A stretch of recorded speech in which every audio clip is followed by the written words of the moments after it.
Bismillahirrahmanirrahim. Assalamu alaikum. Welcome to Gohar Publishers. Our slogan is redefining the geography of education through digital resource for conceptual learning. My name is Hasib Yamin Khan, and today we are going to discuss Gohar Skill Up Mathematics Series Grade 5. The unit is 11. The title of unit 11 is Parameter and Area. Parameter and Area में आज का जो हमारा topic है वो है area. तो देखें एरिया को डिस्कस करते हैं. वो कह रहे थे area is the number of square units. कहता है एरिया जो है वो किसके नंबर होते हैं, स्क्वायर यूनिट्स के, needed to cover a flat surface, जो कि किसी फ्लैट सरफेस को कवर करने के लिए इस्तेमाल किए जाते हैं. What is the area of a rectangle. तो कहते हैं बताओ फिर एरिया ऑफ रेक्टेंगल क्या होगा. वो कह रहा है to find the area use area formula for a rectangle. कहते हैं अगर आप रेक्टेंगल का एरिया फाइंड करना चाहते हैं तो उसके लिए फॉर्मूला यूज करेंगे, और वो फॉर्मूला हमारे पास क्या है, area is equal to length into width. अगर आप किसी रेक्टेंगल शेप का एरिया फाइंड करना चाह रहे हैं तो आप सिंपल लेंथ को विड्थ से मल्टीप्लाई करें, आपका एरिया निकल आएगा. यहाँ एक डायग्राम शो की गई है, एक फ्लोर शो किया गया है. यहाँ उसकी लेंथ 6 सेंटीमीटर दी हुई है और विड्थ उसकी 7 दी हुई है, 7 फीट. तो देखें हमने इधर क्या किया, हमने कहा कि ये एरिया का तो फॉर्मूला हमें पता लग गया कि रेक्टेंगल के एरिया का formula of area of rectangle length into width है. लेंथ की जगह 7 लिख दिया, विड्थ की जगह मैंने 6 लिख दिया. तो मैंने क्या लिखा, 6 7 42. अब ये देखेंगे ये मल्टीप्लाई हो रहा है तो इसका यूनिट क्या आएगा, स्क्वायर आ जाएगा, तो ये फिर स्क्वायर आ जाएगा. ठीक है. अब ये एक पॉइंट याद रखिएगा कि area is always written in the square units. जो एरिया है वो हमेशा स्क्वायर यूनिट में लिखा जाता है. Hence the area of the floor is 42 feet square. तो इसका कितना है, 42 फीट स्क्वायर इसका एरिया आ जाएगा. अब वो कह रहे हैं you can also use the formula to find the area for square. कहता है अगर आप स्क्वायर का एरिया निकालना चाहते हैं तो उसके लिए भी आप ये फॉर्मूला यूज कर सकते हैं. वो उसमें क्या होता है कि हमने लेंथ को विड्थ से मल्टीप्लाई कर दिया, इसमें लेंथ विड्थ इक्वल होती है, तो हम क्या करेंगे, साइड को साइड से मल्टीप्लाई कर देंगे. तो हमने क्या किया, एरिया अगर आप निकालना चाह रहे हैं किसी स्क्वायर का, तो अगर हमें एक साइड पता है तो इट मीन्स हमें चारों साइडें पता है. तो हम क्या करेंगे, area is equal to side into side, उसको s इंटू s से डिनोट किया गया. तो एक साइड इसकी 7 है तो अल्टीमेट उसकी दूसरी भी 7 ही होगी.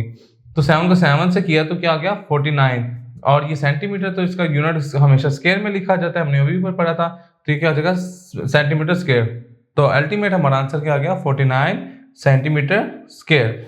द यूनिट ऑफ एरिया में बी इन स्क्वायर किलोमीटर. वो कहता है ये यूनिट जो है एरिया का वो स्क्वायर किलोमीटर भी हो सकता है, स्क्वायर मीटर में भी हो सकता है, स्क्वायर डेसीमीटर में भी हो सकता है, स्क्वायर सेंटीमीटर भी हो सकता है, और स्क्वायर मिलीमीटर में भी हो सकता है.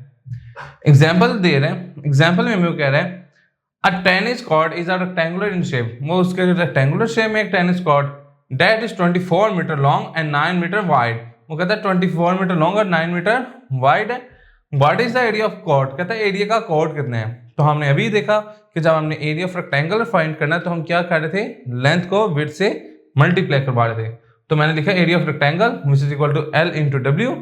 लेंथ मेरे पास 24 थी और विड्थ मेरे पास 9 थी, तो मैंने मल्टीप्लाई किया तो 216 मीटर स्क्वायर आंसर आ गया. So the area of the tennis court is 216 square metre. एक और एग्जांपल कह रहा है, can the find the area of the square shape field whose parameter is 440 centimetre. अब वो कह रहा है कि स्क्वायर फील्ड का आप एरिया फाइंड करें जिसका पैरामीटर कितना है, 440 सेंटीमीटर.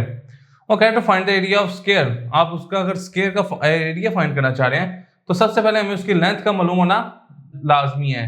तो हमने सबसे पहले जो पिछले एक्सरसाइज में देखा था कि पैरामीटर का जो फॉर्मूला है वो है P is equal to 4S.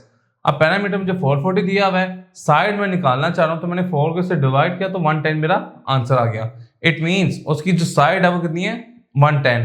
अगर एक साइड 110 है तो अगर हमने उसको निकालना, उसका एरिया निकालना है तो 110 को 110 से मल्टीप्लाई करेंगे तो ये क्या हो जाएगा, 12,100 सेंटीमीटर स्क्वायर.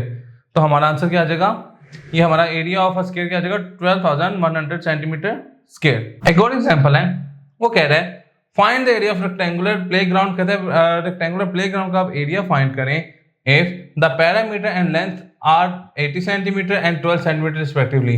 कहते हैं वो जो रेक्टेंगुलर शेप का एरिया फाइंड करना है, जबकि if the parameter and the length, parameter 80 है और लेंथ उसकी क्या है, 12 सेंटीमीटर है. देखें अब हमें जो निकालना है, हमने एरिया निकालना है रेक्टेंगुलर का, तो हमें लेंथ और विड्थ दोनों चाहिए होंगी, लेकिन हमारे पास यहाँ लेंथ और विड्थ नहीं है. तो विड्थ हम कहाँ से उठाएंगे, पैरामीटर के फॉर्मूले से. ये भी एक आपके पास हिंट है कि ये पैरामीटर का वर्ड यूज हुआ है, तो इसका कोई ना कोई सवाल में कोई काम लाजमी है. तो पैरामीटर से हमने देखा पैरामीटर ऑफ रेक्टेंगल क्या है, 2 इंटू लेंथ प्लस विड्थ, तो parameter 80, 2 into 12 plus W, 2 divide हो गया तो 40 हो गया, तो क्या हुआ इधर क्या बचा 12 प्लस डब्ल्यू, 12 इधर प्लस का हो रहा था इधर आके माइनस का हो गया, तो 40 में से 12 गया तो क्या रह गया 28 सेंटीमीटर। इट मींस हमारे पास विड्थ क्या आ गई 28 सेंटीमीटर, मेरे पास विड्थ भी आ गई 28 सेंटीमीटर, मेरे पास 12 सेंटीमीटर इसकी लेंथ भी आ गई। अब मैं एरिया फाइंड करना मेरे लिए बहुत आसान है, क्यों, क्योंकि एरिया ऑफ रेक्टेंगुलर क्या है लेंथ इनटू विड्थ। ये देखें, now we can find the area of rectangular by using formula. हम फॉर्मूला को यूज करते हुए हम अब क्या कर सकते हैं, इसको एरिया निकाल सकते हैं। और एरिया ऑफ रेक्टेंगुलर क्या है लेंथ इनटू विड्थ, लेंथ 80 और विड्थ 28, इनको आपस में मल्टीप्लाई किया तो 2240 सेंटीमीटर स्क्वायर इसका रिक्वायर्ड आंसर आ गया। वो कह रहा है we can also find the cost per square metre on per metre of a given area. कहता है हम पर स्क्वायर मीटर की वैल्यू भी फाइंड कर सकते हैं जो कि हमें दी गई होगी, और पैरामीटर ऑफ अ फिगर का पैरामीटर भी फाइंड आउट कर सकते हैं। Let us learn how to find out the cost. कहता है आइए हम देखते हैं कैसे हम कॉस्ट फाइंड कर सकते हैं। Find the cost of plugging a track of length 42 metre long and 30 metre wide at the rate of 5.25 per square metre. वो कह रहा है प्लगिंग करनी है हमने एक ट्रैक पे, जबकि उसके क्या नाम है of a land 42 metre long है, 30 मीटर वाइड है और पर स्क्वायर का हमें रेट दिया हुआ है। Also find the cost of fencing it all at the rupees 2.5 पर मीटर। और कह रहा है कि उसने फेंसिंग भी लगवानी है तो उसका रेट हमें कितना दे रहा है 2.5 पर मीटर। तो देखें, to find the cost of the area, अगर आप एरिया का कॉस्ट फाइंड करना चाह रहे हैं तो find the cost of area जो कि 5.25 पर स्क्वायर मीटर है। तो first of all we will find the area of track. सबसे पहले हम उसका क्या फाइंड करेंगे, एरिया फाइंड करेंगे। तो मैंने एरिया फाइंड करने के लिए लेंथ और विड्थ को आपस में मल्टीप्लाई करवाया 40 इंटू 30, तो वो आ गया 1260।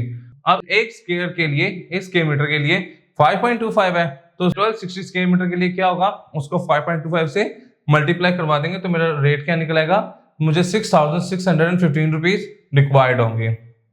अब वो कह रहे हैं to find the cost of fencing at the rate of 2.5 per square metre. अब वो फेंसिंग लगवाना चाह रहा है, फेंसिंग क्या होता है बॉर्डर के किनारे पे होगी, ठीक है, तो वो उसके लिए मुझे क्या फाइंड करना पड़ेगा, पैरामीटर फाइंड करना पड़ेगा। बहुत आसान है, कैसे रेक्टेंगुलर का फाइंड करते हैं, 2 into length plus width. Length मेरे पास 42 है, विड्थ मेरे पास 30 है, दोनों को एडअप किया तो कितना हो गया 72 को मैंने 2 से मल्टीप्लाई किया तो कितना आ गया 144, मतलब कि 144 मीटर क्या है मेरा पैरामीटर है। अब एक मीटर का जो है वो रेट क्या है 2.5, और 144 का अगर मैंने निकालना हो तो मैं 144 को सिंपल 2.5 से मल्टीप्लाई करा दूंगा, तो मेरा आंसर क्या आ जाएगा 360। इट मीन्स कि मुझे 360 रुपए रिक्वायर्ड होंगे उसकी फेंसिंग के लिए। जी सर, तो आज के लेक्चर हमारा यहाँ पे मुकम्मल होता है। उम्मीद है आपको काफी अच्छी समझ आ गई होगी। इंशाल्लाह नेक्स्ट लेक्चर में मुलाकात होती है। गौहर पब्लिशर ज्वाइन करने का शुक्रिया। अल्लाह हाफिज।